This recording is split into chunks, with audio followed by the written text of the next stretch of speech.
Hi, good afternoon, everyone. My name is Nicole Barnes. I'm an associate professor in the Department of Educational Foundations, and I'm the graduate program coordinator for the Certificate in Educational Assessment. So let me tell you a little bit about our program. We believe that in order for you to be an exceptional teacher, an exceptional school leader, that you need a sound foundation in educational assessment. And so in this certificate program, you'll gain the knowledge and the skills that you'll need to engage in valid, but also ethical assessment practices. So what this means is that you'll learn about a whole host, variety of types of assessments, how to construct them, how to use the information that you might glean from those assessments to make educational decisions, how to summarize data, how to engage in sound educational policy when it comes to assessment practices, and any other activity that might be involved in classroom or school-based educational assessment. Notably, we are the first, and I still think the only program in New Jersey in educational assessment. So we really do have quite a niche in that area. Next slide. So we've designed this program to be very flexible. It consists of 9 credits, so that's 3 courses. All the courses are completely online and they're offered in 8-week schedules to accommodate lots of busy and flexible schedules.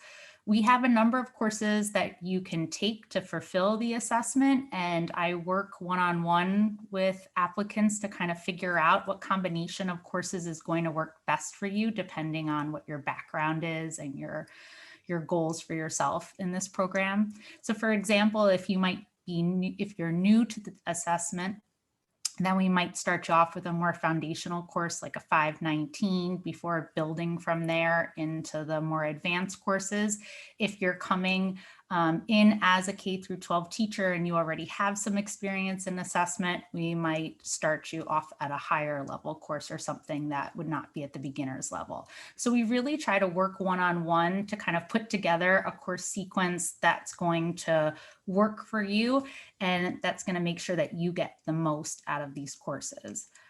Every course is project-based. We don't do a lot of we don't do a lot of discussion boards or things like that. It requires you to work with actual data from classrooms, whether you're working with the data that the instructor might provide or whether you're bringing your own data from interactions with your students. But we want you to get the most out of these courses and feel that the information that you're learning and the skills that you're developing, you're going to be able to bring back into the classroom the next day, much the same as what Jen was saying in her courses. So I definitely applaud that.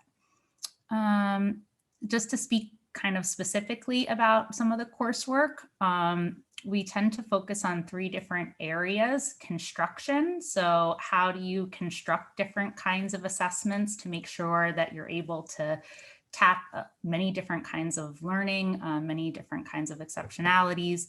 Then we look into data analysis, interpretation. How do you summarize data? How do you communicate different types of data out to different stakeholders, depending on who you're talking to? And then finally, kind of the history, the politics, the ethical considerations that are involved in assessment and what it means when we engage in these processes. Next slide, please.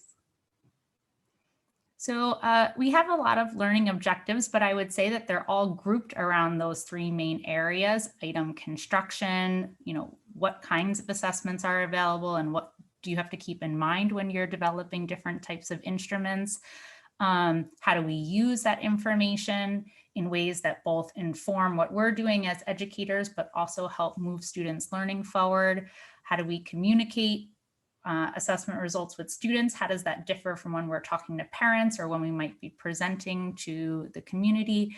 And then kind of, again, understanding what are some of the environmental or contextual conditions that matter when it comes to engaging in assessment. Next slide, please. So we have a range of students in our program. Sometimes they are in a graduate program currently at Montclair and they have little to no experience in assessment at all. Sometimes we have current K through 12 teachers who are just looking to develop their own skills and within the classroom. We've had teacher leaders who are just starting to become mentors to novices and want to have a little bit more understanding of the theory behind why they're engaging in certain types of practices or telling their novice or advising their novices to engage in those practices.